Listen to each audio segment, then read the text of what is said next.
Praise the name of the Lord. Let us pray. Heavenly Father, we thank you and we bless you. Father, we give you praise. Almighty and ever-living King, we magnify your name. We declare that you alone are God. There is no one like you. There is none that compares with you. You're the Father of all spirits and the God of all flesh, the commander of all the armies of heaven, the one who sits in the circles of the heavens and reigns in the affairs of men. Your supremacy is undisputable. Your awesomeness is undoubtable. We commit ourselves into your hands this morning. We ask that, Father, you will teach us by your Spirit. You will lead us through your word. And in our lives, your name will be glorified. We ask that this morning you will open blind eyes, that you will heal offended and broken hearts to the glory of your name. In the mighty name of Jesus, we have prayed. So over the last few weeks, we have been talking about faith. We've been talking about why you should have faith and how we can grow our faith. And we talked last week about the process of faith. But you see, as I prepared for this sermon, I am reminded of the scripture in the book of Proverbs, the 23rd chapter and the 7th verse. It says, as a man thinketh in his heart, so he is. As a man thinks in his heart, so he is. What that scripture is saying is that we are the product of our thoughts, in the sense that our thoughts guide and control all our actions. When our thoughts are right, our actions will be right. And when our thoughts are wrong, our actions will be wrong. In a sense, you could say garbage in your thoughts, garbage out of your life. What you think about something, what you think about someone will determine your response to it.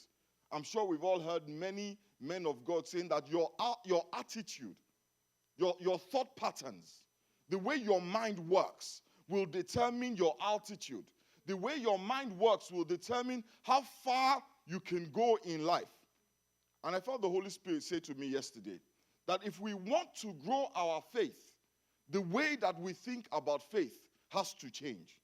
There are certain fundamentals about faith that is critical for us to understand. The first thing that we must understand is the source of faith. We need to understand where faith comes from. The Bible says in Romans chapter 10, verse 17, so then faith cometh by hearing, and hearing by the word of God. Let me get a little bit technical.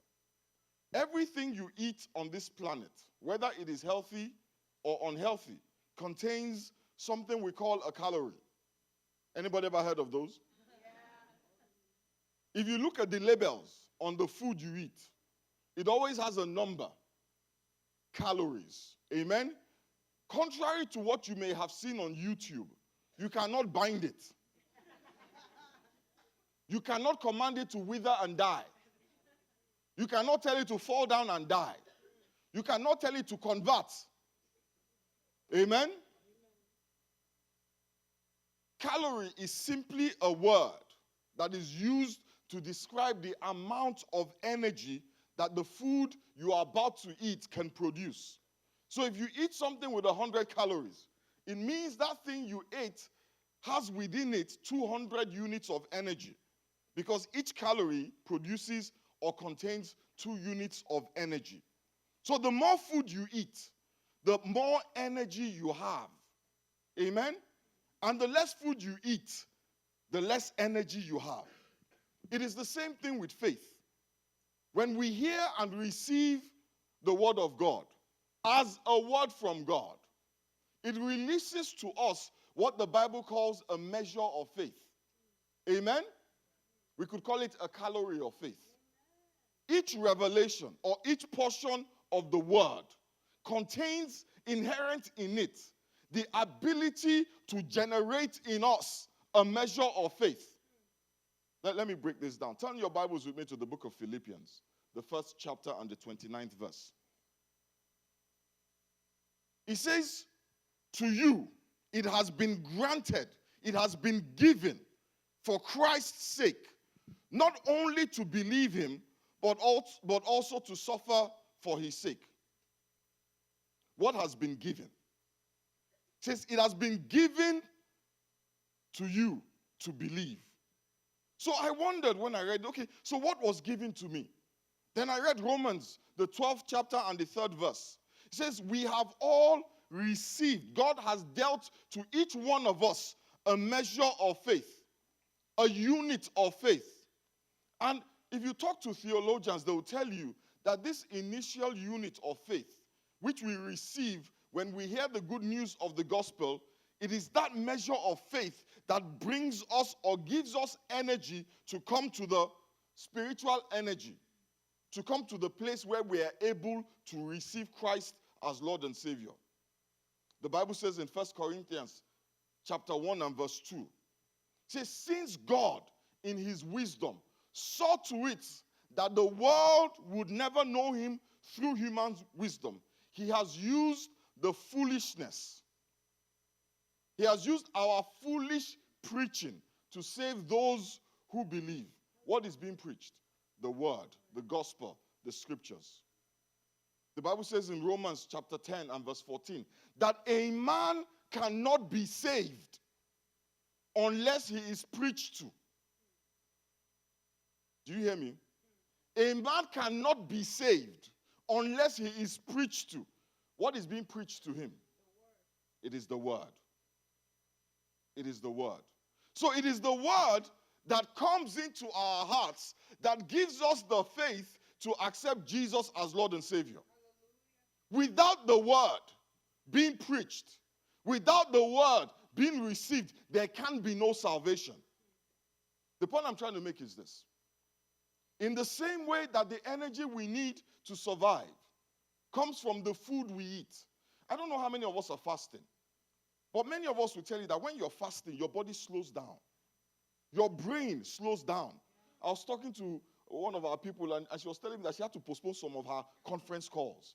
Because, as she's talking, the energy to add all those numbers together was not complete.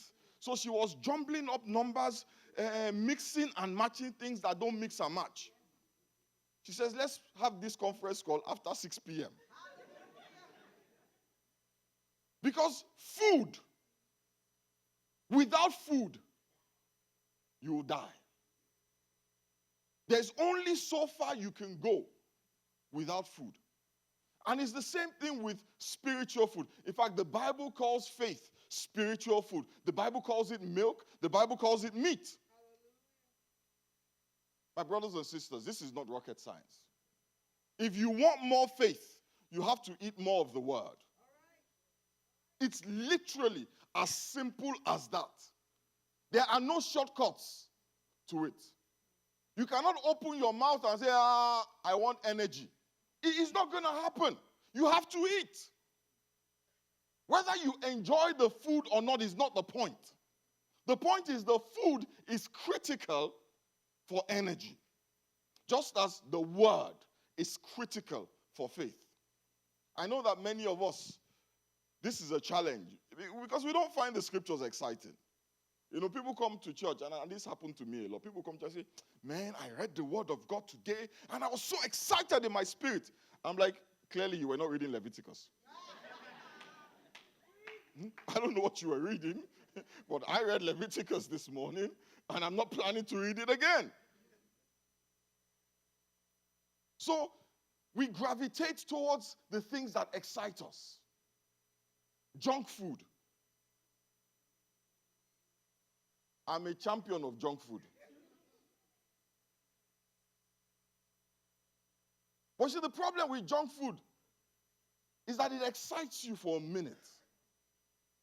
Yeah? It spikes your blood sugar for a minute, and then you crash real bad.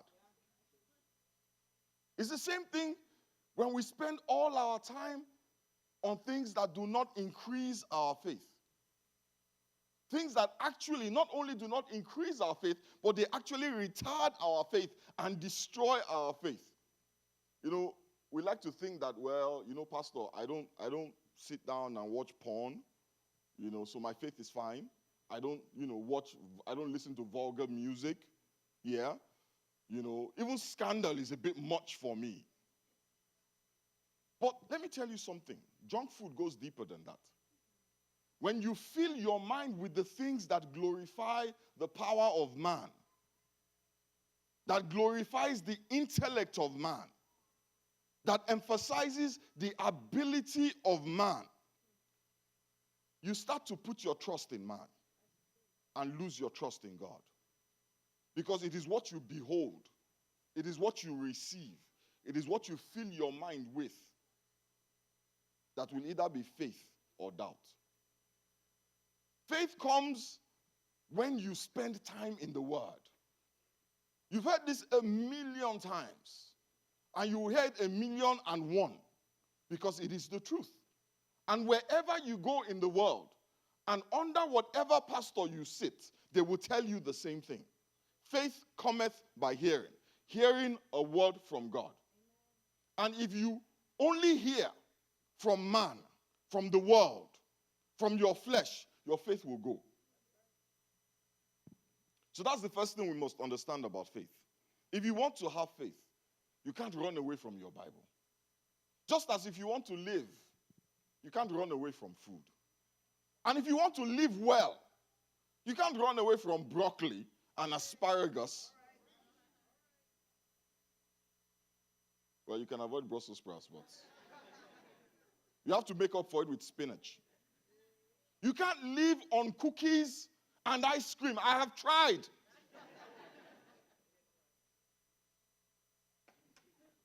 The second thing we must understand about faith is that faith is a catalyst. Faith is a catalyst. Faith provokes a reaction. When faith is released, it always propels us to a reaction. Amen? Faith always demands a response. Faith is not benign. It moves you. It must move you. Your faith in God will either make you do something or stop you from doing something. It was faith that caused Noah to build the ark and put his family in it. It was faith that caused that caused Abraham to leave his comfort zone, to go to a place he did not know. It was faith that caused Abel to walk with God when no one else was talking about God. But it was also faith that caused the Israelites to stand still and see the salvation of the Lord. Many times, faith will cause you to act contrary to your natural inclinations. It will cause you to do things that you normally would not do in that situation. When Moses stood still in between the Red Sea and the Egyptian army, he was responding to God. He stood still because he believed God. He did not run to the left or run to the right. He simply stood there because God said, waiting for God. When everything on the inside of him, the people around him said, are you crazy? Look to your left is Egypt. To your front is the Red Sea. Move. He said, stand still, because our God will yet deliver us. When Peter went back to the place where he had failed, the Bible says he had toiled all night and he caught nothing. Jesus Christ sent him back to the place where he had failed and compelled him,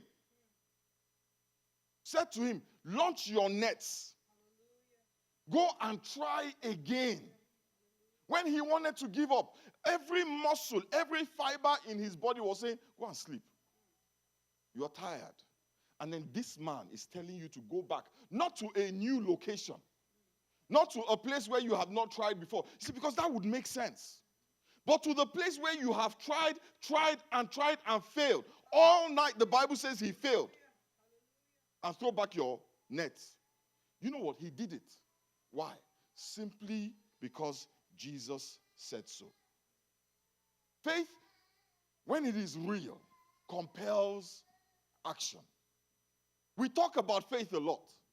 We talk about what we believe a lot. Say, I am believing God for something. If you are, we should see it in your actions. We should hear it in your speech. We should see it in the way that you live. What happened?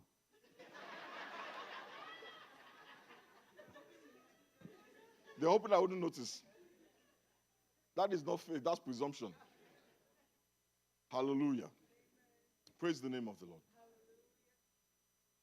faith always compels reaction. It always compels reaction. So when people come to me and say, Pastor, I trust God, you can see from their actions that everything they are doing is contrary to what they say God told them. So somebody says, God has told me everything is going to be all right, but they are crying. Do they really believe? Because if they believed that everything is going to be all right, they would be what? Rejoicing. Amen. People will tell you, Pastor, the Lord said he will fight for me. The Lord Jehovah, he will rise on my behalf. But why are you crying? Is it that you don't know this God or you don't trust this God? The third thing we must understand about faith is that your faith will be opposed. Your faith will be opposed, my brothers and sisters. There will be things that happen that will try and undermine your faith. I believe that there are two main things in life. This is not the devil. Forget the devil.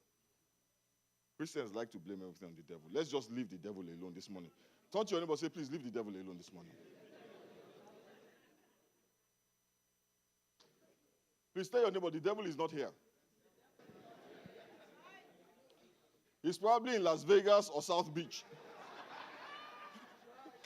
But he's not here. Amen? There are two main things that make faith hard. The first problem with faith is our senses, our intellect, our eyes. Many times, faith will speak contrary to what our senses perceive. Your eyes will tell you one thing, but your spirit will tell you another. When David saw Goliath, his eyes told him one thing. His faith told him another thing. When Jehoshaphat looked out of his balcony window and saw his enemies surrounding him, his eyes told him, you are dead meat. But his faith told him another thing. What are your eyes telling you? And what is your spirit telling you? You see, the challenge we have is we must listen to somebody. And which one will you listen to? Whose report? We all know that song. Whose report will you believe? Leave the devil alone. The problem is not the devil. If the devil gets involved in your problem, you will have a problem.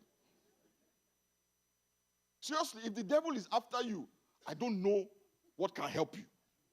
Even me, I will avoid you. Because I don't want your problem. You see, many times the devil has nothing to do with this process. Many times the struggle has nothing to do with the devil. It is just there's a report from our senses and there's a report from our spirit. Which one will we believe? David chose the report of God. Abraham chose the report of God. The Bible says Abraham's body was dead. He was looking at his body and he's like, how are you going to do this? And his body says, I can't. It's not happening. Forget about it. Move on. The boat has sailed for you. But God said, you will have a son, and you will call him Isaac. He chose to believe the Lord. Whose verdict on the situation will you believe? The doctors have told you it's over. The boss has told you it's over. But God said, when men say there is a casting down, you will say there is a lifting up. Which one will you believe? Which one will you believe? See, that is the choice of faith. Whose voice will you hear? Peter, he chose the report of God. You know, people keep talking about, oh, Peter was so bold, was so brave. He came out of the boat. But the guy was not stupid. He was impetuous, but he was not stupid.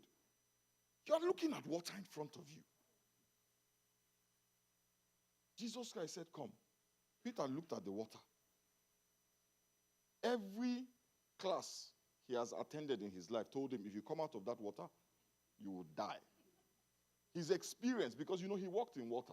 He lived on water. He was a fisherman. His experience told him, if you come out of this boat, you will die.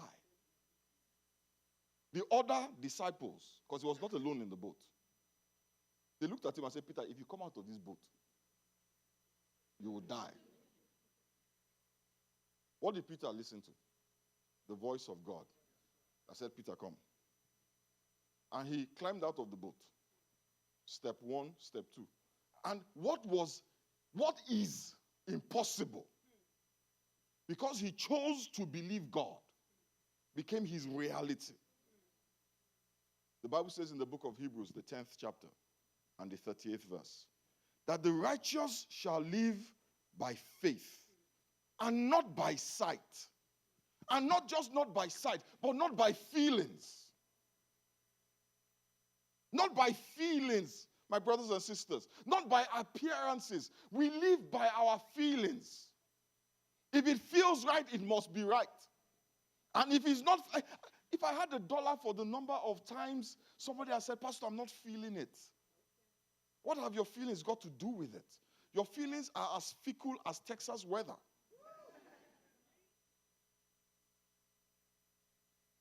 You know, we spend a lot of time thinking and worrying about the worst case scenario. Anybody know what I'm talking about? Something is happening at work and your mind starts to race. You're a little tired and your head starts to wind. Somebody doesn't return your call and your head is working. Worst case scenario. What if we spend that time thinking about the best case scenario? All of us, let me not say all of us, most of us here, if we're honest, we've bought a lottery ticket at least once. If you haven't bought a lottery ticket in your life, raise your hand. Let me play for a liar. Okay, some people are holy. I believe some people. Some of you on that side, I don't believe you. Hallelujah. But seriously speaking, I bought a lottery ticket. I'm not ashamed. Judge me, it's okay. I can even tell you the scripture that I used to buy the lottery tickets.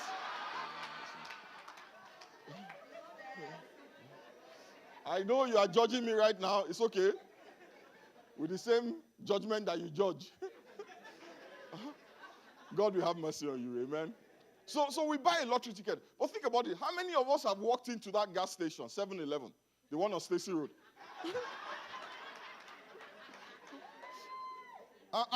and you buy your lottery ticket. And you go home. And you are daydreaming about what will happen if you lose. You're just sitting down there thinking about what will happen if you don't win. How many of us? No. Nobody is sitting down thinking about what if I don't win. You're thinking about what if I win. You're spending the money in your mind. You're dividing the money in your mind. Okay, I will give Pastor Peter.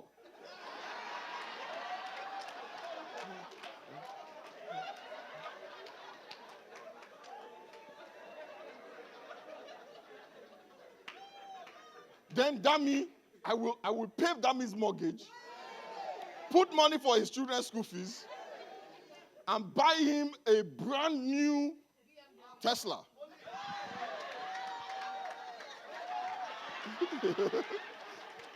So in your mind, all you have is a lottery ticket. But you don't doubt. In fact, when you go and you put that lottery ticket inside that machine and you don't win, you are so disappointed because you never entertain the possibility that you will lose.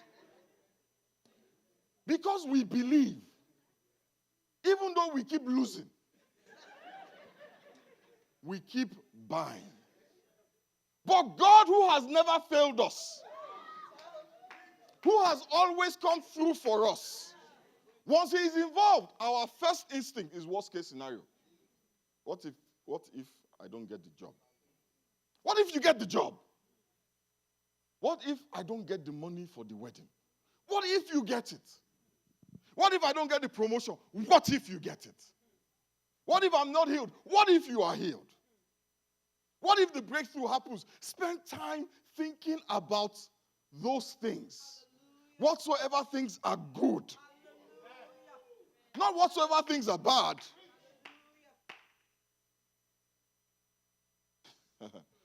You know what else makes faith hard? time is a faith killer.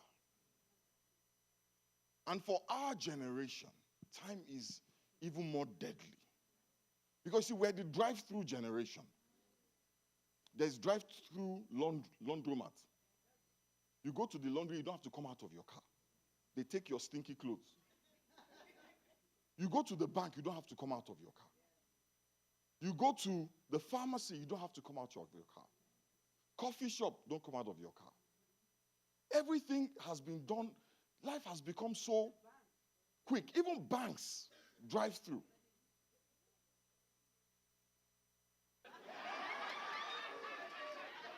And there's apparently drive-through weddings. So we have this mentality. We have this mentality. Amen?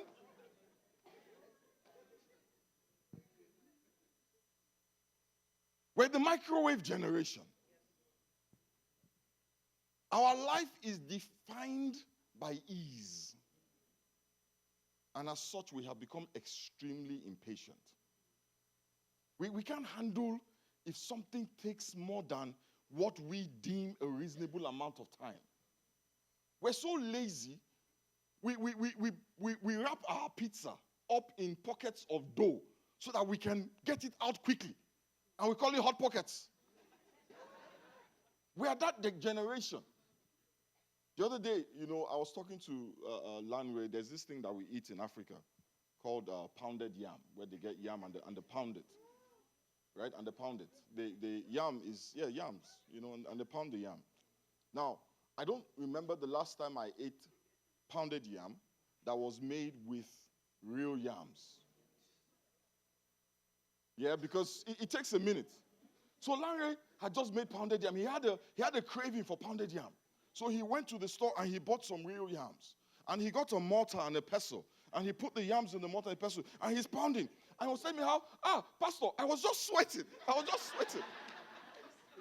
He was so indignant that, and I'm like, our parents didn't even, it wasn't something to talk about. It wasn't something to talk about that you ate pounded yam and it took you, a few minutes. That was how life was. We expect God to move on our timetable. He's the same yesterday, today, and forever. He's not influenced by advances in technology. When we wake up in the morning, we do Bible bingo. Anybody ever heard of Bible bingo? Lord, I'm just, anywhere that I open to, I know you are speaking to me. Oh! Psalm 121. The Lord is going to help me. Those scriptures jump out at us. Pastor, it just jumped out at me. Almost slapped me. Oh, Pastor, the Bible, God spoke to me. He said, I have never seen the righteous forsaken, nor his seed beg for bread. We are so excited. We go on Facebook, post it. Instagram, do one of those images, post it. Hallelujah. We're grateful. God has spoken to me, Pastor. Everything is okay. Don't worry about it. Our hearts are full of faith. But by lunchtime, when the recruiter did not call, when the boss doesn't call us in for the promotion, when the proposal does not arrive, our faith, which was so real in the morning, is gone. Abraham waited 25 years. We can't wait 2 days, and we fall apart. If I had $1 for the number of people who on Sunday, they are ready to take the world. Wait them. They are ready. Praise and worship back to back. They are ready.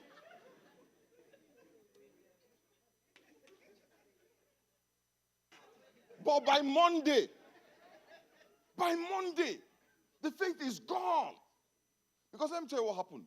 They came to church on Sunday. They heard the word. It resonated. And they went home and they sat down with the good wife, Madam Secretary, reruns of Scandal. Which one? See what I'm talking about? Hallelujah. The Bible says in Hebrews, the 6th chapter and the 12th verse, it says we should not be slothful. We should not be slothful. Should not be lazy.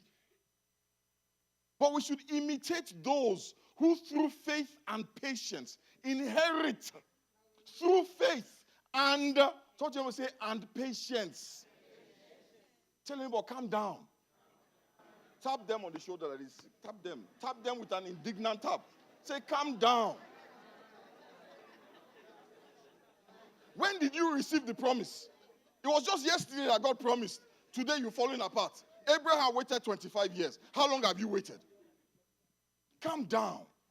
It says, emulate those who through faith and patience inherit the promises of God.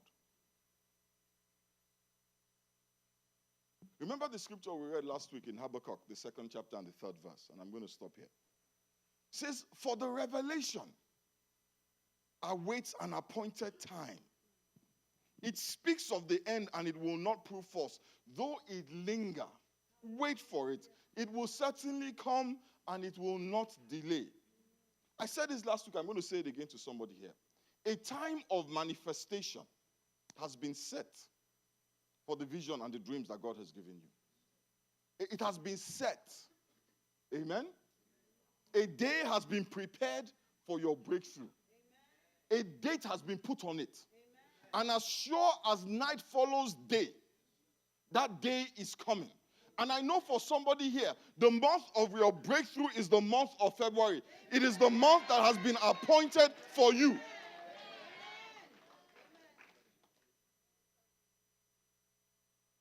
A date has been set where that thing that they showed you and that thing that they promised you, it is for an appointed time.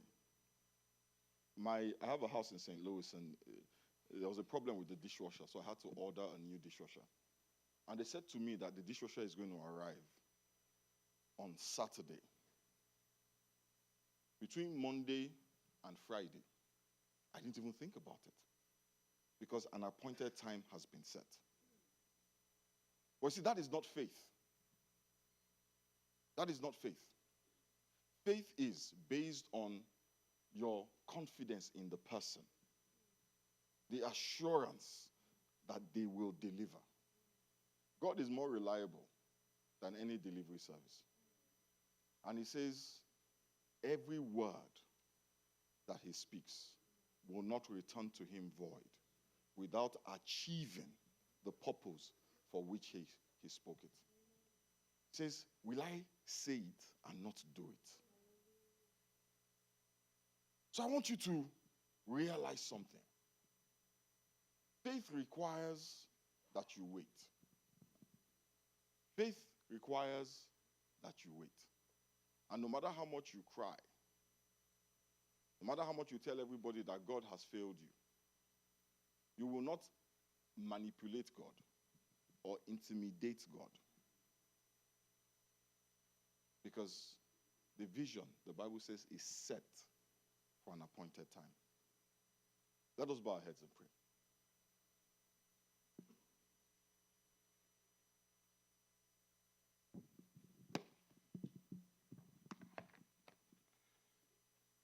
Heavenly Father, we thank you and we bless you. Almighty Father, we give you praise. Father, we know that the vision is for an appointed time. We know that a day has been set, even before the foundations of the earth were laid. A day of deliverance, a day of breakthrough, with our names on it, with our promises on it. Father, we ask that you help us, that on that day, when that day comes, we would not have left your presence. That when that day comes, we will be able to receive that which you have ordained for us. We bless your name. In the mighty name of Jesus, we pray. Amen.